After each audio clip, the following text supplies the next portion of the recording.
अफगानिस्तान में तालिबान राज कायम होने के बाद मोस्ट वांटेड आतंकी भी सरेआम घूम रहे हैं।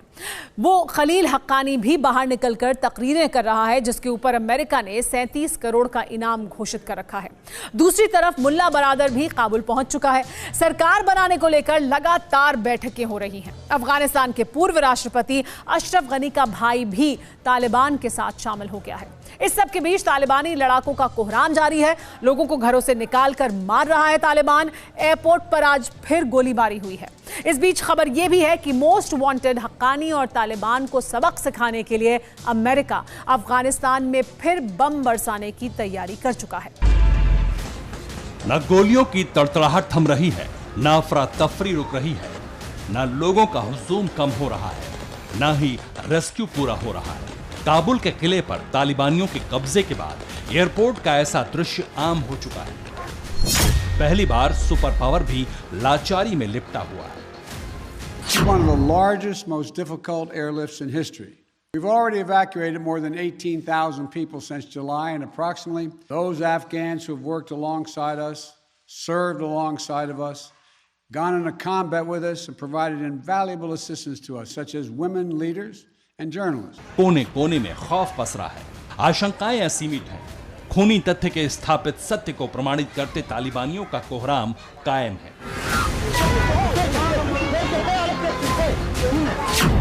स्याह सच से साक्षात्कार कर रहे अफगानी त्राहिमाम कर रहे हैं। बंदूक की नोक पर लोगों की जिंदगी अटकी हुई है। तो सवाल यहीं से उठ रहा है, क्या अफगानिस्तान में अमेरिका भूल सुधार करेगा? क्या काबुल पर अमेरिका फिर बम बरसाने वाला है? क्या तालिबान पर हमला करने का आदेश देंगे बाइडेन? ये सवाल तब उठ रहे हैं जब जो बाइडेन ने तालिबान के सामने जो लकीर खींची है, उसे दहशतगर्दों ने मिटा दिया है। We made clear to the Taliban that any attack on our forces or disruption of our operations at the airport will be met with swift and forceful response. We're also keeping a close watch on any potential terrorist threat at or around the airport, including from the ISIS affiliates in Afghanistan who were released from prison when the prisons were emptied. And because they are, by the way, and make everybody understand that the ISIS in Afghanistan have been the sworn enemy of the Taliban. Super leader की इस चेतावनी के बावजूद तालिबान राज में सबसे खूंखार आतंकी सरेआम घूम रहे हैं। काबुल की सड़क पर तकरीर देता यह है मोस्ट वांटेड आतंकी खलील हक्कानी, जो काबुल में तालिबान राज स्थापित होने के बाद बेखौफ घूम रहा है। बरसों तक बिल में डूब के रहने के बाद बाहर निकलने वाले हक्कानी के बारे में भी आपको बता देते हैं। हक्कानी नेटवर्क का संस्थापक जलालुद्दीन हक्कानी का भाई है खलील हक्कानी। खलील आतंकी संगठन हक्कानी नेटवर्क के लिए फंड जुटाने का काम करता है। 2001 में तोरा बोरा से भागने में ओसामा बिन लादेन की मदद हक्कानी नेटवर्क ने ही की थी। खलील हक्कानी के सिर पर अमेरिका ने $5 मिलियन यानी करीब 37 करोड़ 15 लाख रुपए का इनाम घोषित कर रखा है। हक्कानी ग्रुप का प्रमुख और तालिबान का डिप्टी चीफ सिराजुद्दीन हक्कानी के चाचा खलील को बरसों से अमेरिकी सेना खोज रही है।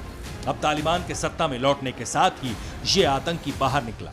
काबुल की पुल-ए-खिश्ती मस्जिद में लोगों को तालिबान के प्रति निष्ठा की शपथ दिला रहा था।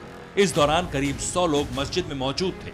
शपथ के बाद आतंकी खलील हक्कानी ने अफगानिस्तान की सुरक्षा को प्राथमिकता में सर्वोच्चता की बात कर अमेरिका को चैलेंज किया। इसलिए अफगानिस्तान की पहाड़ियों पर फिर से अमेरिकी बॉम्बर्स के बारूदी वर्षा की आशंका जताई जा रही है। अमेरिका को पता है कि अफगान कांड में उसकी कितनी किरकिरी हुई है। उसका जानी दुश्मन चीन भी एक्टिव हो चुका है। अफगानिस्तान में अभी भी 6000 अमेरिकी सैनिक मौजूद हैं और तालिबान उन सैनिकों की वापसी के लिए अमेरिका पर दबाव बना रहा है। ऐसे में मुमकिन है कि जलालुद्दीन हक्कानी के बहाने अमेरिका तालिबान पर हमला करे। हालांकि तालिबान डिगने के लिए तैयार नहीं। काबुल में आतंकी सड़कों पर हथियार लहरा रहे हैं और लोगों को डरा धमका रहे हैं। तालिबानी आतंकी पिछले समय में अमेरिकी सैनिकों की मदद करने वालों को ढूंढ रहे हैं और उन्हें ठिकाने लगा रहे हैं। इस सब के बीच मुल्ला अब्दुल गनी बरादर काबुल पहुंच चुका है। यहाँ वो तालिबान के कमांडर और अन्य दूसरे राजनेताओं के साथ नई अफगान सरकार बनाने को लेकर बातचीत में है। 17 अगस्त को मुल्ला बरादर कतर से अफगानिस्तान पहुंचा था। अफगानिस्तान पहुंचने के बाद मुल्ला बरादर सबसे पहले देश के दूसरे सबसे बड़े शहर कंधार गया। कंधार में 3 दिन बिताने के बाद काबुल पहुंचा और अब काबुल में पहुंचने के बाद सरकार बनाने पर मंथन चल रहा है। तालिबान के सह संस्थापक मुल्ला बरादर को 2010 में पाकिस्तान में गिरफ्तार किया गया था। साल 2018 में अमेरिका के दबाव के बाद उसे पाकिस्तान ने जेल से रिहा कर दिया और फिर उसे कतर भेज दिया गया।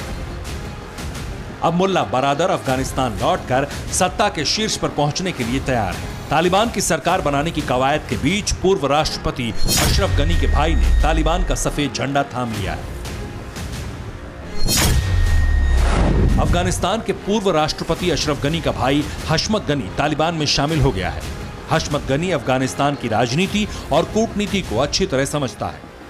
बताया जा रहा है कि हशमत गनी पहले से ही तालिबान को समर्थन देने का फैसला कर चुका था और जैसे ही अफगानिस्तान पर तालिबान का कब्जा हुआ वो आतंकी संगठन से जुड़ गया।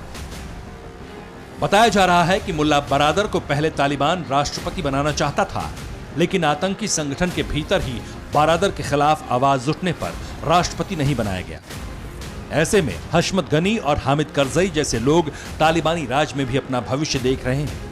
उस राज में जिसकी नींव बंदूक की नोक पर पड़ी है, जिसका दामन शुरू होने से पहले ही लाल हो चुका है, जिस राज में बीच सड़क पर सजाए मौत का ऐलान आम हो चुका है। तालिबान के बड़े नेता शांति की बात कर रहे हैं, समानता की बात कर रहे हैं, लेकिन पूरे अफगानिस्तान में तालिबानी बंदूकधारियों ने कोहराम मचाया हुआ है। पूरे अफगानिस्तान में सरकार के पूर्व सहयोगी और शिया मुसलमानों के खिलाफ खतरनाक अभियान चलाया जा रहा है। तालिबानी door to door search operation कर रहे हैं। खौफ हर घर की कुंडी खटखटा रहा है। बंदूकधारी दस्तक दे रहे हैं। रिपोर्ट के मुताबिक तालिबान ने उन लोगों की तलाश शुरू कर दी है जिन्होंने या तो अफगानिस्तान के सैनिकों की मदद की थी या फिर अमेरिकी सैनिकों की। ऐसे लोगों की तलाश के लिए तालिबान ने हिटलर के नाजी स्टाइल में घर घर सर्च ऑपरेशन चलाना शुरू कर दिया है। तालिबानी बड़ी तादाद में दुभाषीय और स्थानीय परिस्थितियों को समझने वाले लोगों को खोज रहे हैं जो अमेरिकी सेना के संपर्क में रहे हैं। तालिबान ने ऐसे लोगों को गद्दारों की श्रेणी में रखा है। रिपोर्ट्स के मुताबिक अफगानिस्तान में पिछले शासन से जुड़े लोगों को निशाना बनाया जा रहा है।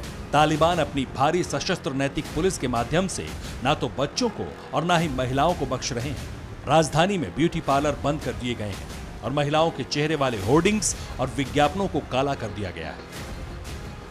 रिपोर्ट के मुताबिक तालिबान ने अफगानिस्तान के कार्यवाहक राष्ट्रपति अमरुल्लाह सालेह से जुड़े लोगों को खास तौर पर खोजना शुरू कर दिया है, क्योंकि कई रिपोर्ट्स में कहा जा रहा है कि अफगानिस्तान की पंजशीर घाटी में तालिबान के खिलाफ बहुत बड़ा बल तैयार हो रहा है। दरअसल अमरुल्लाह सालेह जैसे लोग अब तालिबान के लिए नई चुनौती बन गए हैं। अमरुल्लाह सालेह ने अब खुद को कार्यवाहक राष्ट्रपति के तौर पर घोषित कर दिया है और तालिबान से निपटने के लिए समर्थन जुटा रहे हैं। अमरुल्लाह सालेह के नेतृत्व में नॉर्दर्न अलायंस अब तालिबान लड़ाकों का सामना कर रहा है। ये नॉर्दर्न अलायंस के लड़ाके हैं जो तालिबानियों से टकरा रहे हैं, वतन की हिफाजत करने के लिए खूंखार तालिबानियों से लड़ रहे हैं, सड़क पर निकलकर समर्थन जुटा रहे हैं और तालिबान के खिलाफ लड़ रहे हैं। नॉर्दर्न अलायंस के आक्रामक रुख के सामने तालिबानियों का हौसला भी डिगता दिख रहा है। नॉर्दर्न अलायंस ने 5 जिलों को तालिबानियों से छीन लिया है। बताया जा रहा है कि अंद्राब बगलान की ये सभी जिले हैं जिसे तालिबान मुक्त कराया गया है। आपको बता दें, नॉर्दर्न अलायंस का आधिकारिक नाम अफगानिस्तान यूनाइटेड इस्लामिक फ्रंट है। इसने 1996 से 2001 के बीच अफगानिस्तान में तालिबानी शासन की अवधि के दौरान आकार लिया था। ये कथित तौर पर अहमद मसूद, अमरुल्लाह सालेह और बिस्मिल्लाह खान मोहम्मदी के नेतृत्व में तालिबान विरोधी समूहों का गठबंधन है। इस तिकड़ी के सामने 5 जिलों में तालिबान सरेंडर कर चुका है। इनका कारवां जारी है। यही वजह है कि तालिबानी आतंकी नॉर्दर्न अलायंस और अहमद मसूद, सालेह और बिस्मिल्लाह खान से जुड़े लोगों को खोज खोज कर मार रहे हैं। इन तालिबानी आतंकियों का हौसला बढ़ा रहे हैं चीन और ईरान सरीखे देश। ईरान ने तालिबान को हथियार लौटाना शुरू कर दिया है। ये वो हथियार हैं जो अफगान सेना के हैं और ईरान के पास रखे हुए थे, लेकिन तालिबान के सत्ता में आने के बाद अफगान सरकार वाले हथियार और सेना दोनों ईरान लौटा रहा है। ईरान और चीन का दखल भी अमेरिका को खटक सकता है। यह वजह है कि अफगानिस्तान के आसमान में फिर से अमेरिकी बॉम्बर्स के उड़ने और तालिबान पर हमले की आशंका बढ़ गई है।